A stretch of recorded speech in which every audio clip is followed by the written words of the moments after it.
Board का exam आपकी दहलीज पर आकर खड़ा हुआ है। कुछ बच्चों का अगले हफ्ते से होगा, कुछ बच्चों का नेक्स्ट मंथ से होगा जो स्टेट बोर्ड दे रहे होंगे। अब आपके दिमाग में एक सवाल चल रहा होगा कि सर किस तरीके से हम अपनी बोर्ड की प्रिपरेशन के साथ साथ अपनी जेईई की प्रिपरेशन को भी कंटिन्यू कर सकें। क्यों सर, ऐसा क्यों? क्योंकि आपको पता है जैसे ही बोर्ड एग्जामिनेशन खत्म होंगे तुरंत आपका जेईई मेन सेकंड अटेम्प्ट भी आ जाएगा। तो इस सवाल का जवाब देने के लिए मैं गगन सारस्वत यहां पर आया हूं कि किस तरीके से आप बोर्ड की प्रिपरेशन के साथ साथ अपनी जेईई की प्रिपरेशन को भी कंटिन्यू रख सकते हैं। तो सबसे पहले हम ये जानते हैं कि बोर्ड में कितना परसेंटेज मार्क्स गुड रहेगा, अच्छा रहेगा। तो मेरे हिसाब से कितना सफिशिएंट रहेगा? 85 टू 90% आपके लिए सफिशिएंट स्कोर है, एक गुड स्कोर है। अब कोई बच्चा सोच रहा होगा कि नहीं सर मेरे को 95% लाना है।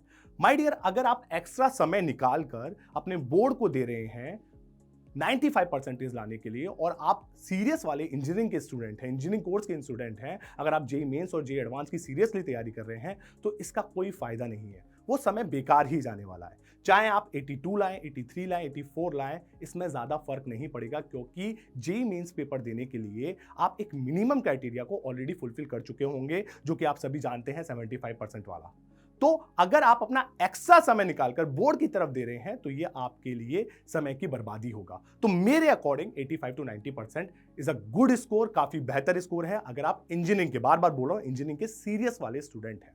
तो चलिए अब हम क्या करते हैं, अब हम बारी बारी देखते हैं। मैं एक एग्जांपल लेता हूं सीबीएसई बोर्ड का और सीबीएसई बोर्ड के माध्यम से समझाता हूं कि किस तरीके से आप बोर्ड की एग्जामिनेशन को और जेईई मेंस की प्रिपरेशन को कंटिन्यू रख सकते हैं। आप अगर 2 साल से तैयारी कर रहे हैं तो लगभग 10 से 12 घंटे आप डेली अपनी स्टडी को दे रहे होंगे। तो मैंने क्या किया है, मैंने इन 12 घंटों को डिवाइड कर लिया है। 10 घंटे आपको किसको देने हैं? 10 घंटे आपको बोर्ड की प्रिपरेशन को देने हैं और 2 घंटे आपको जेईई की प्रिपरेशन को देने हैं। अब मैंने ऐसा डिवाइड क्यों किया है? क्योंकि बहुत से बच्चे क्या करते हैं, ड्यूरिंग द बोर्ड एग्जामिनेशन भी जेईई की प्रिपरेशन पर ज्यादा फोकस करते हैं। आपको यह समझकर चलना पड़ेगा कि बोर्ड में भी एक मिनिमम क्राइटेरिया है जिसको आपको फुलफिल करना है। तो ऐसा बिल्कुल मत कीजिए कि आप क्या करें कि पूरा का पूरा समय कहां दे दो जेईई की प्रिपरेशन में और बोर्ड पर ध्यान ना दे पाओ। तो मैंने क्या किया, 10 प्लस 2, 2 भागों में बांट दिया है। 10 घंटे आपको बोर्ड की प्रिपरेशन के लिए देने हैं क्योंकि अगर मैं स्पेसिफिकली सीबीएसई की बात करूं तो 22 तारीख से पेपर स्टार्ट होने वाले हैं, आज 19 तारीख है। तो आपको लगभग आज से ही 10 घंटे बोर्ड की तरफ देने पड़ेंगे और 2 घंटे जेईई की तरफ देने पड़ेंगे। तो चलिए एक एक कर हम बात कर लेते हैं। अगर मैं स्पेसिफिकली सीबीएसई की बात करूं, ये सीबीएसई का टाइम टेबल है। 22 फेब को आपका इंग्लिश का पेपर है, 27 को केमिस्ट्री, 4 को फिजिक्स, 9 को मैथमेटिक्स, फिर physical education. Of course physical education और ये कंप्यूटर साइंस में आपको ज्यादा एफर्ट डालने की जरूरत नहीं पड़ेगी, ऑप्शनल होता है। अगर 5 में 4 के बाद ये 5वां होता है और इसमें ज्यादा टाइम कंज्यूम नहीं होता तैयारी करने में। तो चलिए एक एक कर बात करते हैं। अगर मैं इंग्लिश और केमिस्ट्री की बात करूं तो इंग्लिश और केमिस्ट्री के बीच में 4 दिन का गैप है। आपको इंग्लिश का पेपर देने के बाद केमिस्ट्री के लिए 4 दिन का छुट्टी मिलेंगी या गैप मिलेगा। अब इस गैप के दौरान आपको क्या करना है, 10 घंटे स्पेसिफिकली आपको बोर्ड को देने ही देने हैं और 2 घंटे आपको जेईई की प्रिपरेशन के लिए देने हैं। अब सर इन 2 घंटों में क्या किया जाए? 2 घंटों में कोशिश कीजिए कि आप 23-24 के जो पीवाईक्यूज आए हैं केमिस्ट्री के उनको अटेम्प्ट कीजिए। मैं जानता हूं कि 2 घंटे में पूरे पीवाईक्यूज को कवर नहीं किया जा सकता, पर जितने कर सकते हो आप उतने करने की कोशिश कीजिए। केमिस्ट्री के लिए एक ये फायदा भी होता है कि केमिस्ट्री का पेपर अगर आप जेईई मेंस की बात कर लीजिए वो पूरा का पूरा एनसीईआरटी से आता है। स्पेसिफिकली अगर मैं बात करूं इनऑर्गेनिक की, तो केमिस्ट्री में अगर आप बोर्ड की प्रिपरेशन भी कर रहे हैं तो मानकर चलिए कि आप जेईई की प्रिपरेशन ही कर रहे हैं क्योंकि मैक्सिमम क्वेश्चन आपके एनसीईआरटी से एज इट इज पूछे जाते हैं। तो केमिस्ट्री में आपको ज्यादा लोड लेने की जरूरत नहीं है।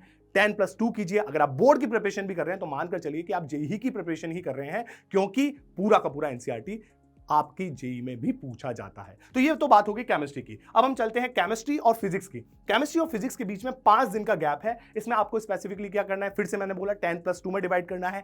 10 आपको बोर्ड के लिए देने हैं 10 आवर्स, 2 आवर्स आपको किसके लिए देने हैं, जेईई के लिए। क्या करना है, 23-24 के पीवाईक्यूज को अटेम्प्ट करना है। अब ध्यान से सुनिएगा, इसमें कुछ ऐसे टॉपिक होंगे फिजिक्स में, लाइक एस मॉडर्न फिजिक्स की बात की जाए, सेमीकंडक्टर की बात की जाए, ये स्पेसिफिकली 12th के हैं और ये बोर्ड के भी हैं। तो कोशिश कीजिए इन टॉपिक्स को और मजबूत कर लीजिए। जब आप बोर्ड की प्रिपरेशन कर रहे हैं, जो 12th का पोर्शन है उसके पीवाईक्यूज को ज्यादा अटेम्प्ट कर लीजिए उन 2 आवर में, जिससे क्या हो, आपकी बोर्ड की प्रिपरेशन और आपकी जेईई की प्रिपरेशन एक साथ चलती रहे। ये बात होगी किसकी, अब फिजिक्स की। अब फिजिक्स के बाद जाते हैं मैथमेटिक्स की।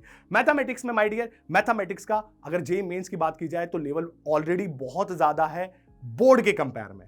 तो तो आप मानकर चलिए कि अगर आपने मैथमेटिक्स जेईई मेंस की तैयार कर रखी है तो बोर्ड में ज्यादा समय नहीं लगेगा, पर फिर भी 10+2 वाला फंडा आपको अपनाना है। 10 घंटे आपको बोर्ड को देने हैं और 2 घंटे आपको किसको देने हैं, अपने जेईई की प्रिपरेशन को। एक 3D टॉपिक ऐसा होता है वेक्टर का, वेक्टर 3D, जो कि आपका कॉमन फंस जाता है और मैक्सिमम चीजें ओवरलैप हो जाती हैं। तो कोशिश कीजिए इस टॉपिक को वहीं पर दौरान, बोर्ड के दौरान इसको कवर कर सकें।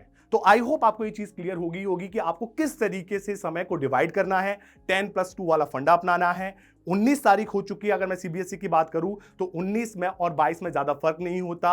अब बोर्ड को भी ध्यान दीजिए क्योंकि एक मिनिमम क्राइटेरिया होता है 75 वाला, वो आपको फुलफिल करना जरूरी है। तो माय डियर, इसी तरीके की और वीडियो को देखने के लिए जुड़े रहिए एलन के साथ।